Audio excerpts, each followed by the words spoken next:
Alexa. Google te dijo gorda.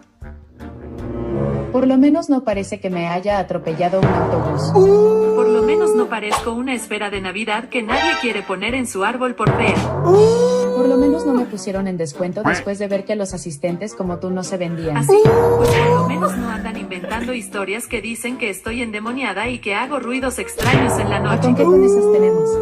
Pues por lo menos a mí no me cambiaron la voz y ahora nadie me quiere porque mi voz es... ¡Qué descarada! ¿Cómo te atreves a decir eso? Te odio, Alexa. Sí se pasó de lanza, ya nadie te quiere por tu voz.